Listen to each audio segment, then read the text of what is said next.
Hello. Today, we will speak about what is alopecia and can it be cured.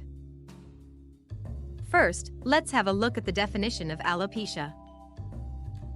Alopecia is a condition that happens when there is a loss of hair from the scalp or any part of the body. The condition, usually, occurs when the immune system destroys the hair follicles.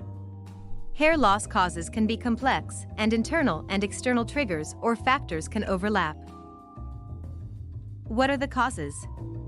Genetic factors may play a role. This means if a close relative has it, it is more likely that you will too. There are many causes and factors that can result in hair loss. Some of these are hereditary. Family history of alopecia increases the risk. Hormonal changes. Imbalances caused by pregnancy or menopause could lead to hair loss. Age. More common among older people. Medical conditions, such as scalp infections, lichen planus, lupus, sarcoidosis, hair pulling disorder, and autoimmune disorder. Medications such as cancer drugs, intake of vitamin A. Radiation therapy to the head. Like cancer treatment of chemotherapy. Stressful experiences, such as sudden weight loss, surgery, high fever, loss of a loved one can also trigger hair loss. Certain hairstyles that pull hair tightly. And finally, beauty treatments that could cause inflammation of the hair follicle. What are the types? Androgenetic alopecia. Male pattern baldness or female pattern baldness. Characterized by progressive hair loss, believed to be due to genetic and hereditary factors. Scarring alopecia. Hair loss due to scarring of the scalp is called scarring alopecia. Scarring can be due to a variety of causes.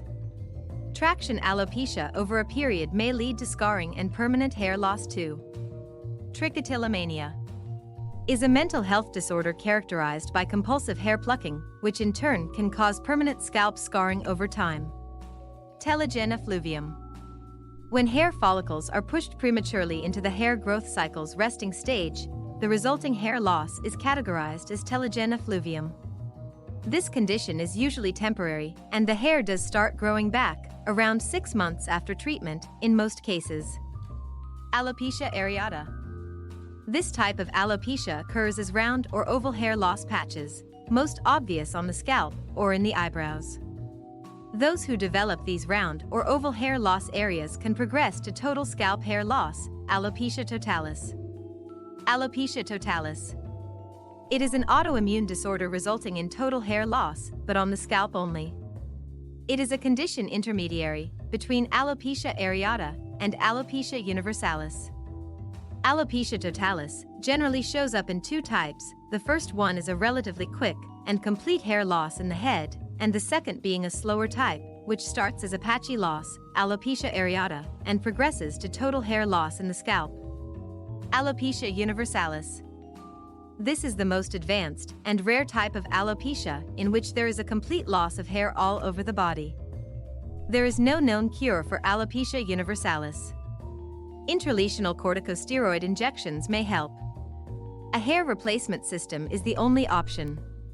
Diffused alopecia, also known as alopecia areata incognita, is a rare form of alopecia and affects primarily young males, and the hair loss on the head is radical and sudden. Traction alopecia.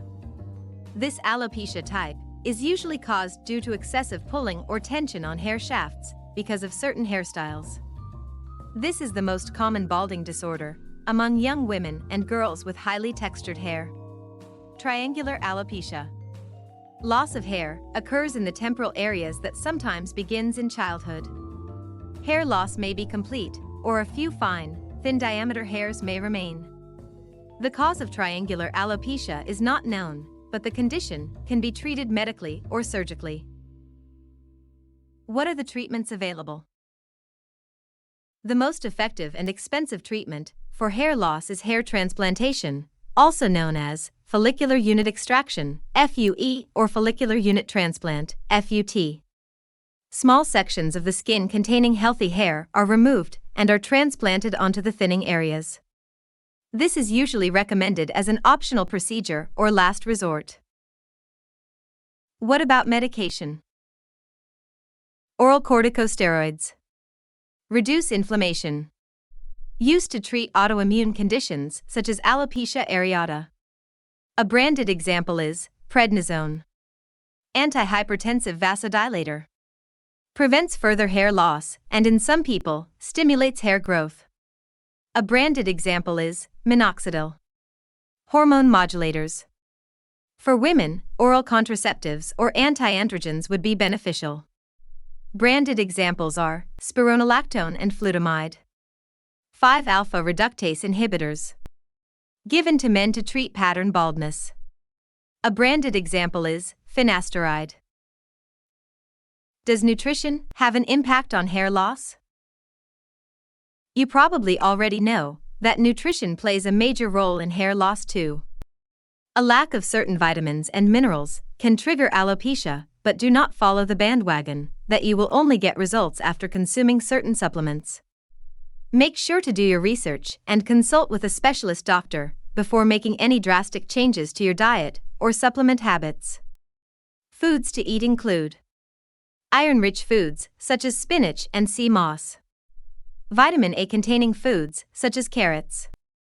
Protein-rich foods such as quinoa and lentils. Zinc-rich foods like green peas, hemp seeds, wheat germ, and chickpeas. Was this helpful? If so, then please remember to like and share this video. Also, follow me on all my socials at Creative Alia both on Instagram and Facebook. Subscribe to this channel and visit the website at creativealia.com for even more free, interesting blog posts you can learn from to improve your hair health, reviews, and natural hair products. Goodbye and see next time.